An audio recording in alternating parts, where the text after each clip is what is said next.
falou pelo Filho, a quem constituiu herdeiro de todas as coisas, pelo qual também fez o universo. É assim que começa, amados irmãos e irmãs, o texto que se encontra lá em 1 Hebreus, primeira carta, primeira epístola de Hebreus, é o primeiro versículo do capítulo 1, exaltando aí a magnificência de Jesus. Esse livro de Hebreus, ele é muito significativo para todos nós cristãos, porque apesar de nós não sabermos quem o escreveu, há muita controvérsia, se foi Paulo, se foi Silas, se foi Apolo, enfim, não se tem a certeza de quem escreveu esse texto. Sabe-se que ele veio de Roma, porque lá no último versículo do livro está escrito: aqueles que estão em Roma saúdam a todos. Então, alguém que estava em Roma escreveu por volta aí do século 60, 65, 66, antes da destruição do templo de Jerusalém. Esse livro, ele é muito importante, isso não é o texto que eu vou falar, eu estou fazendo apenas essa abertura para os irmãos entenderem e compreenderem aquilo que Deus tem proposto para falar ao meu coração e ao coração de todos nós nessa noite. Por quê? Porque esta carta, essa epístola, ela vem trazer à memória dos hebreus, dos judeus, que haviam se convertido ao cristianismo, que se fazia necessário um entendimento e uma compreensão total da vida de Jesus, daquilo que Jesus representava a partir do seu nascimento, da sua morte e da sua ressurreição, para aqueles que o haviam aceitado como único e suficiente Salvador. Os judeus, eles tinham uma ideia e uma concepção, assim, ainda meia misturada, vamos assim dizer, do que significava o cristianismo para eles. Eles não tinham a compreensão que nós temos hoje, é evidente e é claro. Por isso a carta foi escrita, mostrando no decorrer dessa carta, no decorrer dela, e nós vamos ver isso aí nas nossas observações, que a pessoa de Jesus, a pessoa de Cristo, como Filho, Jesus, como diz o texto no seu início, coroado de glória, sumo sacerdote. Cristo era superior a Moisés, a Abraão, a todos os profetas, a todos aqueles que passaram pela história do povo, que chegavam até o conhecimento dos judeus. E isso era muito difícil para eles entenderem e compreenderem, e até mesmo por várias ações, por várias atitudes, por várias situações, em que o próprio Jesus, na sua permanência com o povo, né, alguns dos fariseus e saduceus perguntaram assim: mas é este maior do que o nosso pai Abraão? É este maior do que Moisés? Por quê? Porque eles não tinham a compreensão, a concepção total daquilo que Jesus representava para o cristianismo. Cristo, então, é superior ao sacerdócio do Antigo Testamento, da Antiga Aliança. Era superior também ao sacerdócio levítico. E o sacerdócio levítico teve fim, o sacerdócio de Arão teve fim, mas o sacerdócio de Jesus permanece para sempre. Amém? O sacerdócio de Jesus é eterno, o sacerdócio de Jesus Cristo é eterno. Cristo é o único e perfeito. Então, todos aqueles ritos, todas aquelas ofertas, todos aqueles sacrifícios de Moisés, né, ou mosaicos, que a lei impunham, eram ineficazes. Por quê? Porque eles eram humanos e transitórios, e não simbolizava aquilo que Cristo veio simbolizar e representar. Então, a expiação que Jesus fez na cruz do Calvário é divina e permanente. Amém? Vamos ao texto? Hebreus capítulo 12. Essa introdução é necessária para que a gente compreenda, tenha uma ideia desse contexto, né?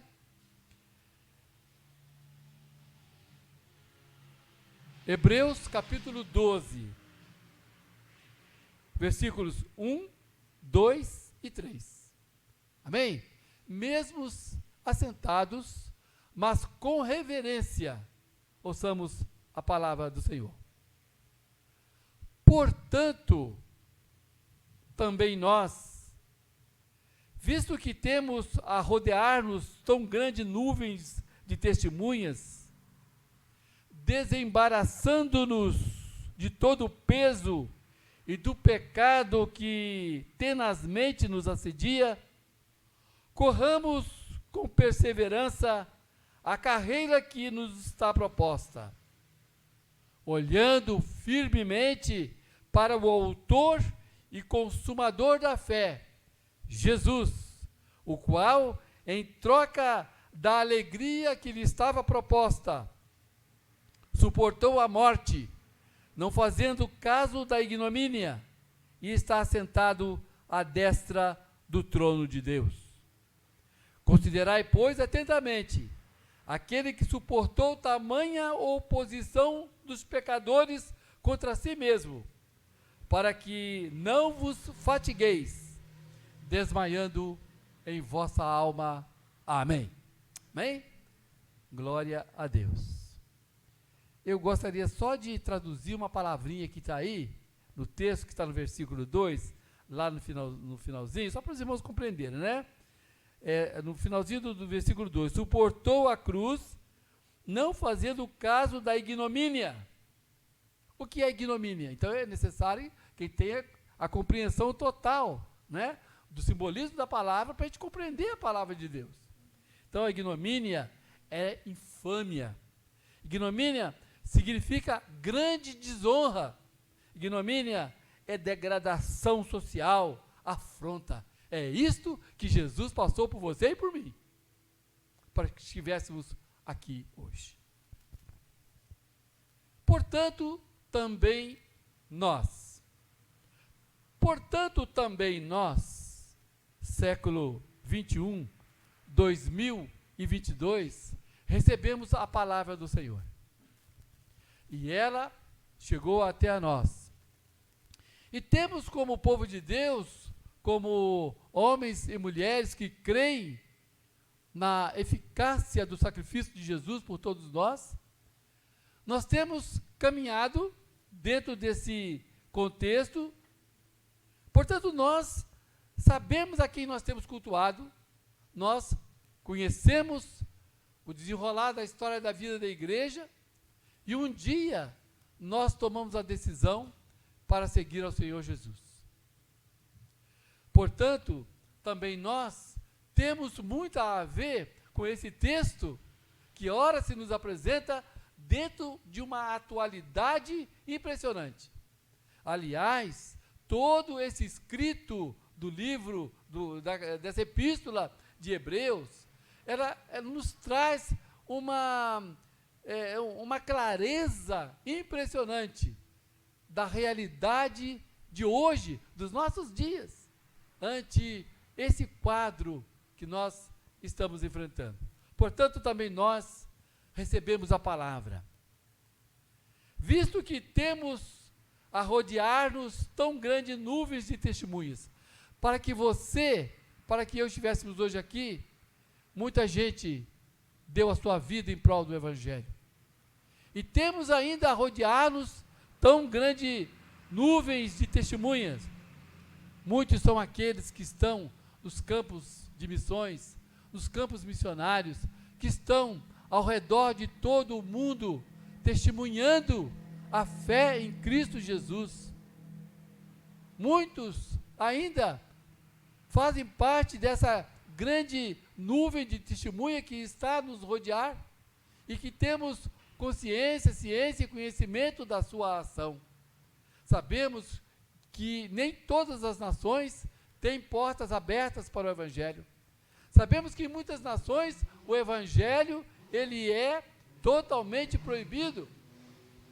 Falar de Jesus em países islâmicos, por exemplo, é morte na certa, publicamente. Em outros países, não só islâmicos, mas onde se cultura a deuses estranhos, também ainda tem-se muita dificuldade e é muito difícil pregar o Evangelho. Mas tão grande nuvem de testemunhas desses homens que estão aí trazendo até a nós, aqui, em nossa comunidade de fé, a certeza e a convicção e a clareza de que esse Deus, destacado pelos escritos, tanto do Antigo Testamento, quanto do Novo Testamento, e em particular nessa carta aos Hebreus, nos traz essa realidade, visto que temos a rodear-nos tão grande nuvens de testemunhas, temos então a missão de, desembaraçando-nos de todo o peso e do pecado que tenazmente nos assedia. A caminhada da fé, a caminhada do cristão não é fácil. Mas nós precisamos de nos desembaraçar-nos de todo esse peso do pecado que tenazmente está sobre nós. A palavra de Deus diz que todos pecaram e destituídos foram da glória de Deus. A palavra de Deus diz que nós somos homens e mulheres, natureza humana pecaminosa. Nos assedia tão grande peso, o peso do pecado está sobre nós. Mesmo que nós nos esforcemos para não pecar, mesmo que nós, da caminhada cristã de santificação bíblica, nos esforçamos em não pecar, tenazmente, isso é, insistentemente, constantemente, fazendo parte de nós, está o pecado. Por isso, nós precisamos de nos desembaraçarmos desse peso, desembaraçarmos desses pecados e prosseguirmos correndo com perseverança,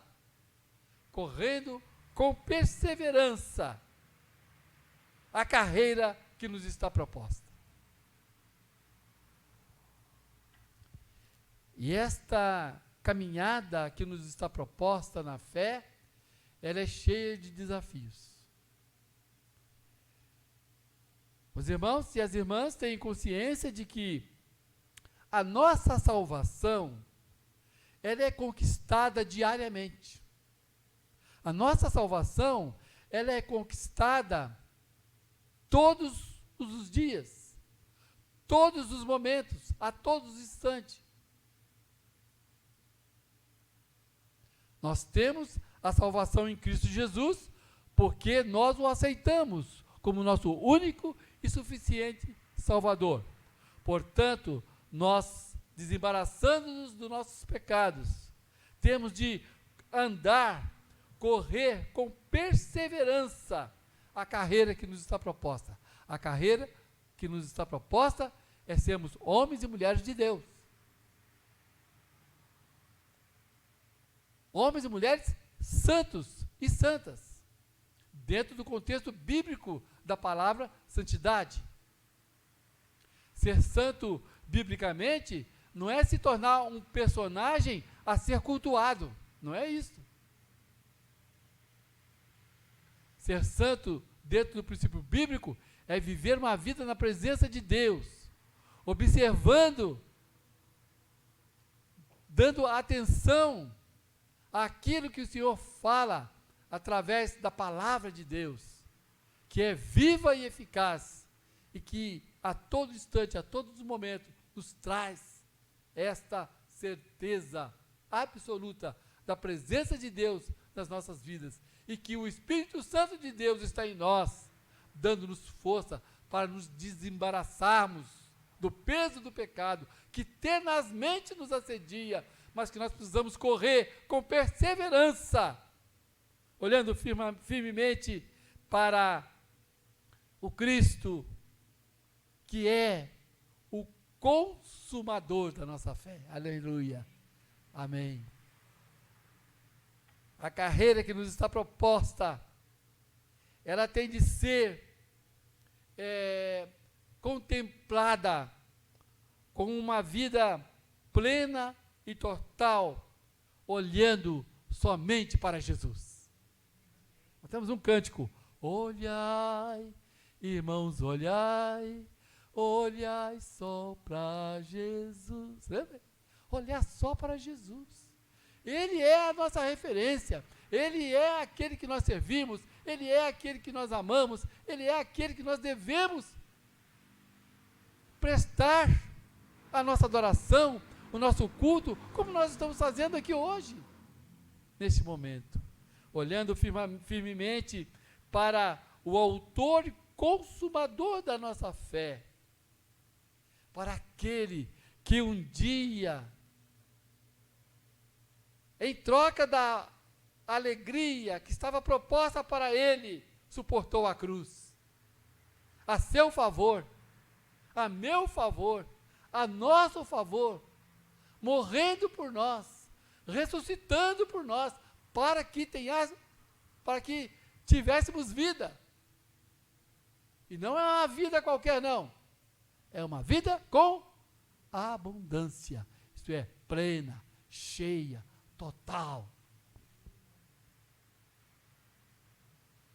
Olhando firmemente para o autor e consumador da nossa fé, para Jesus, o qual, em troca da alegria que estava proposta para ele, suportou a cruz. E aí, como diz o texto, não fazendo caso da ignomínia, da infâmia, da desonra, da degradação, da afronta que estava proposta para ele. Ele aceitou lá no Monte das Oliveiras, quando orou ao Pai, dizendo: Pai, seja feita a tua vontade, em tuas mãos está a minha vida, se for possível, Senhor, passa de mim este cálice, mas se não for, seja feita a tua vontade. A vontade de Deus é que você seja salvo. A vontade de Deus é que você seja um homem, uma mulher, que atente às instruções, que atente à orientação, à mensagem, à palavra de salvação que Ele tem diariamente para a sua vida. Para que você não precise passar por essa ignomínia, você não precisa passar por essa infâmia, por essa desonra, por essa degradação, nada. Porque aquele que suportou a cruz por você, Ele está assentado à destra de Deus Pai, de onde há de vir para julgar os vivos e os mortos, amém? Esse é o nosso Deus. Esse é aquele Deus que nós servimos. E a pastora destacou aqui, bem claramente, né, essa evidência de que os salvadores deste mundo estão mortos. Maomé, Buda, outros personagens religiosos que se nos apresentam, todos eles morreram. Muitos santos que são invocados também morreram. Mas o nosso Cristo, o nosso Jesus, Ele está vivo, amém?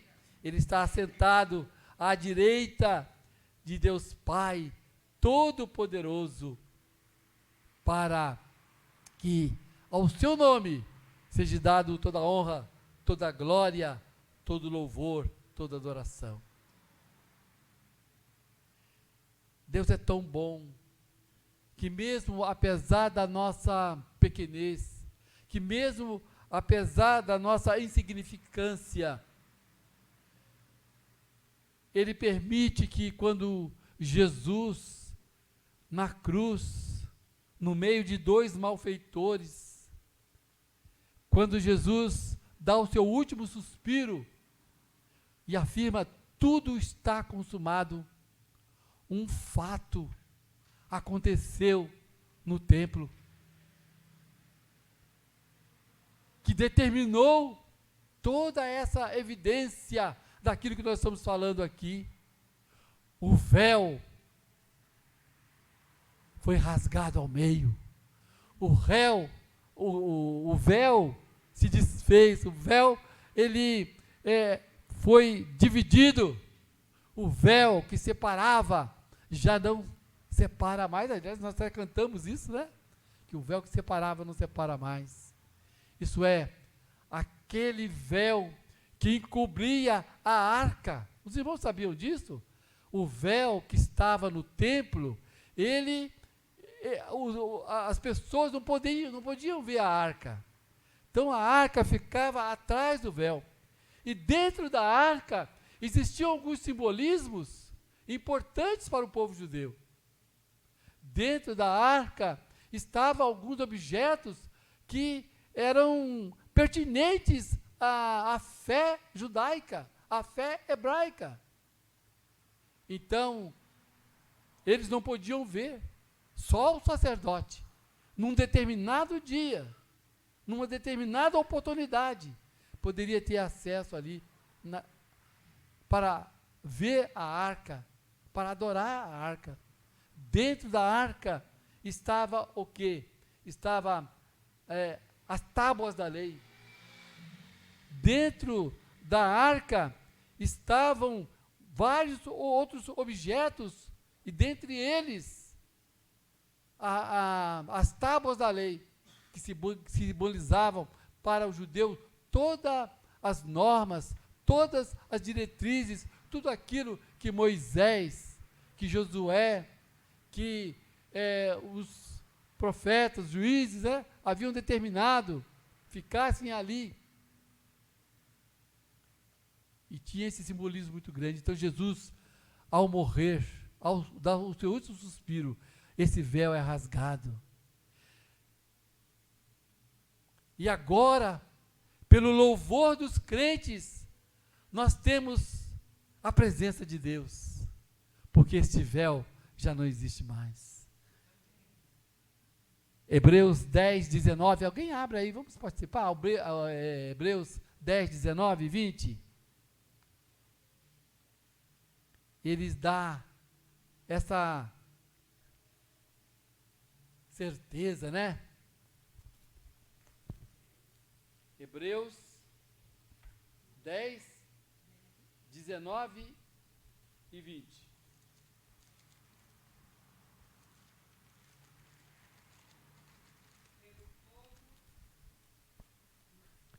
19.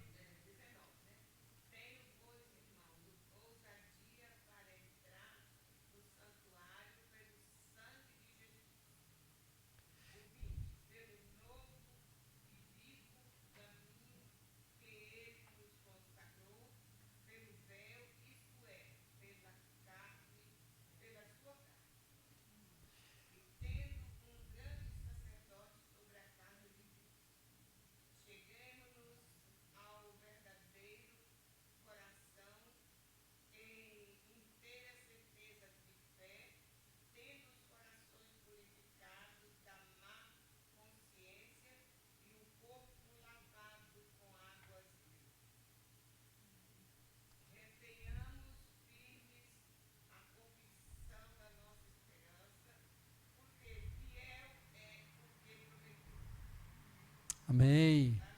Amém.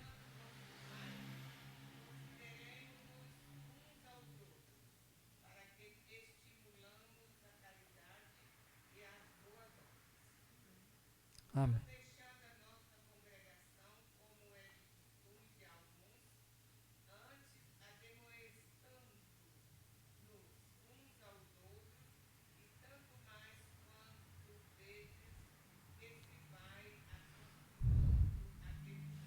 Então, esse dia está se aproximando, nós estamos vivenciando esse dia, né? Então, esse texto é maravilhoso, né? Tendo, pois, irmãos, intrepidez para entrar no Santo dos Santos, pelo sangue de Jesus, pelo novo e vivo caminho que ele nos consagrou pelo véu, isto é, pela sua carne, e tendo grande sacerdote sobre a casa de Deus, aproximemo-nos com sincero coração, em plena certeza de fé, tendo o coração purificado da má consciência e lavado o corpo com água pura. Aleluia! Esse texto, ele nos abre o véu, que é Jesus, a adentrarmos no Santo dos Santos. E lá na sequência, esse texto, ele é declarado aí, o privilégio de acesso dos crentes à presença de Deus. É dado por Jesus, quando ele, ao morrer, rasga-se o véu, abre suas cortinas, para que o povo, então, que não tinha a oportunidade de contemplar a arca, agora podia contemplar a Jesus, o Senhor dos senhores, o Rei dos reis, o Deus Salvador. Esse é o nosso Deus. Também,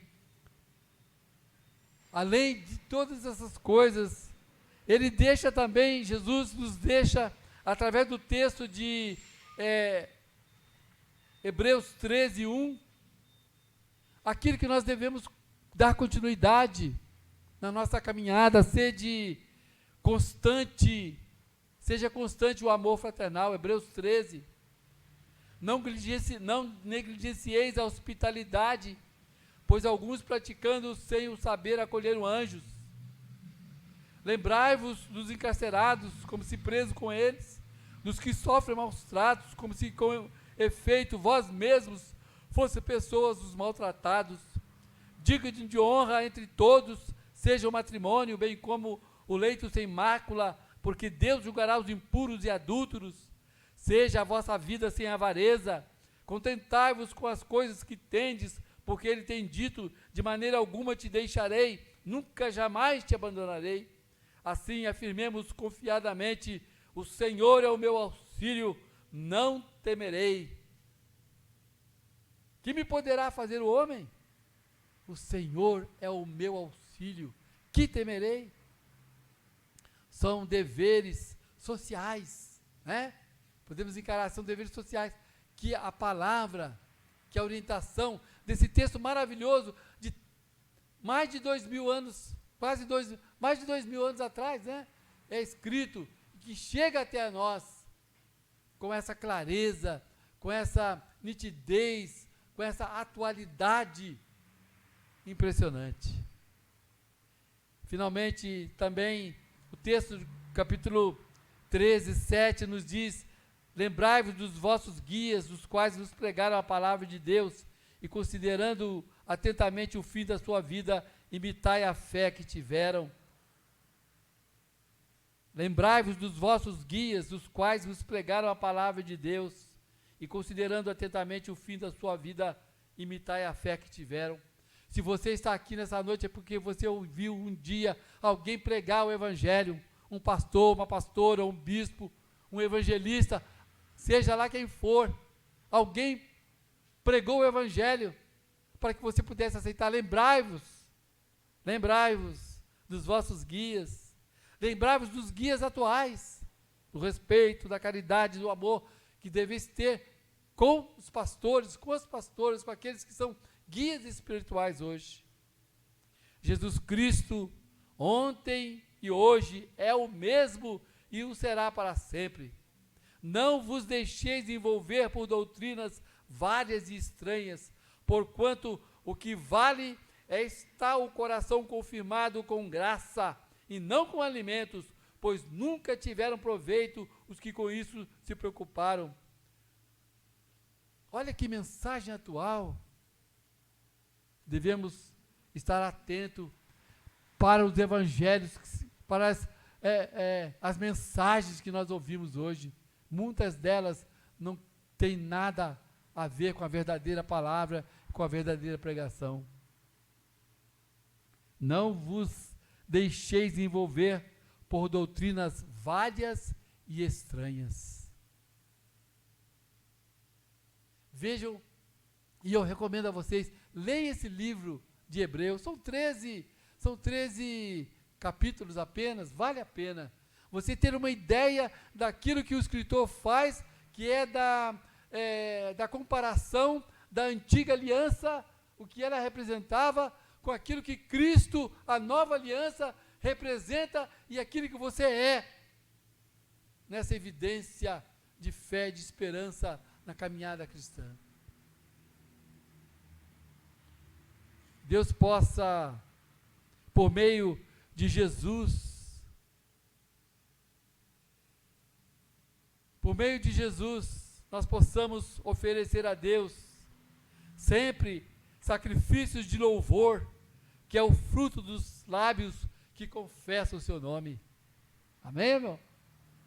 Cada vez que você faz essa declaração, você está louvando, bendizendo, glorificando o nome de Jesus. Então, por meio dele mesmo, por meio de Jesus, ofereçamos a Deus sempre sacrifício de louvor. O que é o sacrifício de louvor? É o fruto de lábios que confessam o seu nome. É isso que o Senhor quer de nós. Homens, mulheres, que desembaraçando-nos de todo o peso e de todo o pecado, que tenazmente nos assedia, que corramos com perseverança a carreira que nos está proposta, olhando firmemente para o autor e consumador da nossa fé. Amém, irmãos? Deus seja louvado, que Deus possa te abençoar e que essa palavra possa servir de alento, possa servir de orientação, de direção para a sua vida e que possamos cada dia mais nos dedicar na vida cristã a fazer aquilo que o Senhor deseja que nós façamos. Amém? Que o Senhor assim nos abençoe.